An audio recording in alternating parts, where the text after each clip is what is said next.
Hey there, Pete Moriarty here, bringing you a news update video with all of the latest updates for G Suite that you should know about as a business owner. Now, we've taken just the best updates to highlight in this video. Listen up, because this is going to be very useful for you.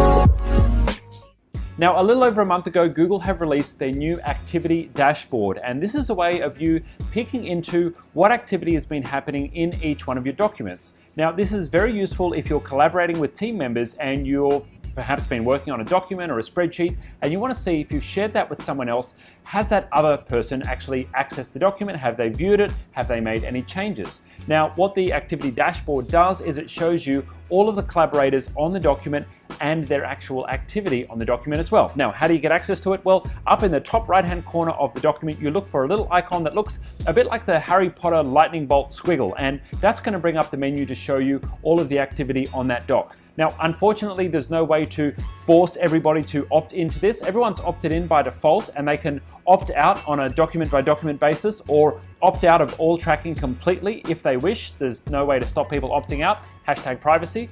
But this is very useful for those that opt in, for you to be able to see what's going on with the document without having to hit someone up on email or on instant message or in your task management program. So thoroughly recommend you leave this switched on and you make use of it with your team members as well.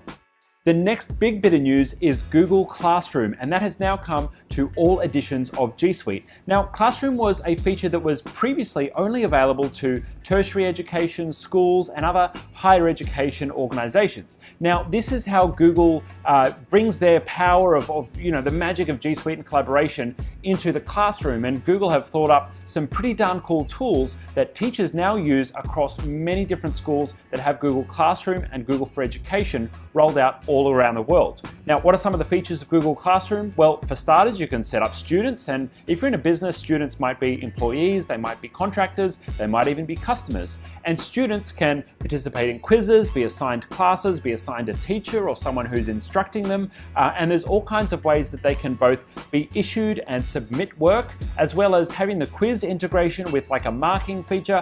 All kinds of really cool stuff in there. Now, this has been begged for years to be brought into the main business suite of G Suite, and it's finally been made available. Now, you need to opt into this. You need to go into your admin panel and switch it on. It's in other services, but once you've got access to Classroom, you can use this for all kinds of things internally. Now, one of the things that I might use it for as a business owner myself is for internal training of our staff. We want to know who's completed what courses, what systems and what processes have they viewed, and of course, we want to create some quizzes and get some marking and some scoring happening, and so we're going to start to use this for our internal training and make sure that we've got everybody well organized right inside of Google Classroom. So there's heaps of resources all over YouTube and the web for Classroom, and we will be doing a follow-up video on that as well.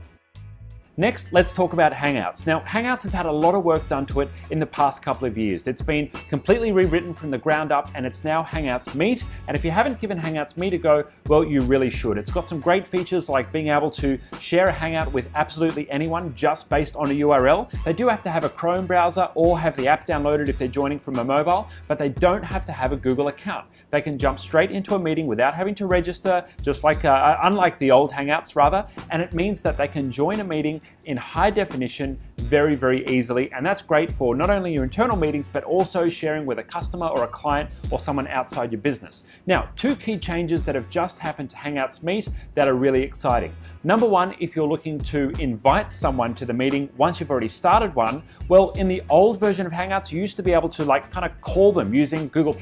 Now, what you can do is you can invite someone. You just go to the people menu and you click on Add a Person, and that flicks them an email. Now, it's not as great as ringing them and buzzing their device, but flicking them an email is not too bad. If someone's forgotten to show up to the meeting, or maybe you want to easily send a link to a client or someone who's outside your business to access, well, using that Add a Person, you pop in their email address and it sends off a message. Now, the second option that you can do is you can also add by phone.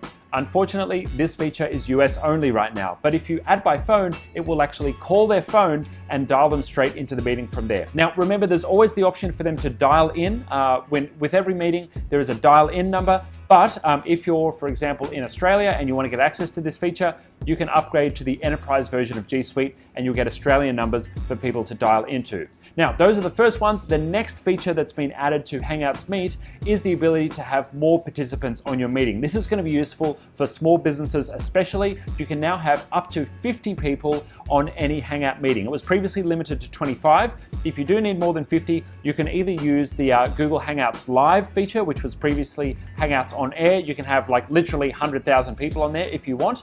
But if you want to have more participants from inside your company and have each person contributing, again, you've got to upgrade to the enterprise version of G Suite. It's a little bit cost prohibitive in my opinion for small businesses, but if you're someone who can make use of some of the features like maybe recording your Hangouts as well, well then the Google G Suite enterprise version might be something that you want to consider. One more trick, and this one's come to Gmail, is the ability to access all of your Gmail emails offline without having to bother with a plugin. Now, previously, if you wanted to use Gmail offline, you had to go to the App Store, set up a plugin, log into the plugin, dig around with the settings, all of those kind of things. Well, now it's been built right into Gmail, and it means there's no fuss with getting access to your emails when you're offline. So if you're on a plane or an internet cafe without internet, that would be weird. Maybe you're at a cafe that's not an internet cafe. Or if you're sitting at the beach and need to get work done, you can use Gmail offline and not only read your emails, but also compose, go through your folders, and dig through the last couple of months worth of email. Now, to get access to the new Gmail offline, as long as you're on the new version of Gmail, which everyone's been upgraded and effectively forced to be upgraded now, you just go into your settings, go to offline settings, and you can switch on Gmail offline and choose how much mail will be downloaded to your machine. This is super useful, and keep in mind it's going to take a little while to download initially, but once that's done, it's available anytime you need it, and you can open up your laptop and get work done.